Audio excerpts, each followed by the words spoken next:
కళ్ళు మూసుకుంటే ధ్యానం, మాట్లాడుకుంటూ ఉంటే మౌనం. అలాగే ఈ ధ్యానాన్ని ఇచ్చిన బ్రహ్మర్షి పితామహ సుభాష్ పత్రిజీ గారి కృతజ్ఞతా భావం చెప్పుకుందాం. స్వర్ణమాల పత్రిజీ గారి కృతజ్ఞతా భావం చెప్పుకుందాం. ఎందుకంటే ఈ భూమి మీద ఎంతోమంది యోగులు, ధ్యానులు ఎంతోమంది వచ్చారు. వచ్చిన పని ఏమిటంటే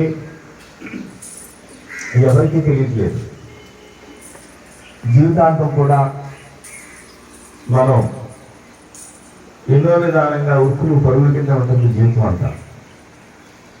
అందుచేత మిత్రులారా, ప్రతి ఒక్కరు కూడా ఎవరి వయసు ఎంతో 5 నిమిషాలు హాయిగా కళ్ళు మూసుకుని కూర్చోవడం నేర్చుకోవాలి.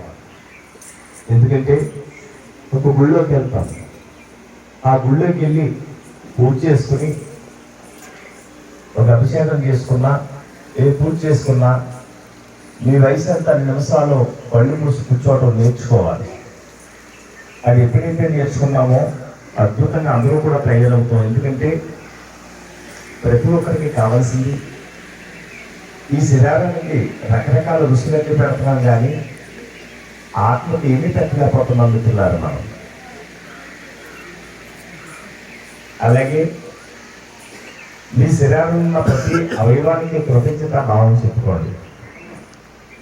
ఎందుకు చెప్పుకోవాలంటే కాళ్ళు నొప్పి వచ్చినా, తలపోటు వచ్చినా, నడుము నొప్పి వచ్చినా, మన అవయవాలు ఏ కంప్లైంట్ వచ్చినా సరే ఎన్నో మందులు మింగుతూ ఈ మాయిదా రోగాలు తగ్గట్లేదని తిట్టుకుంటున్నాం మనం.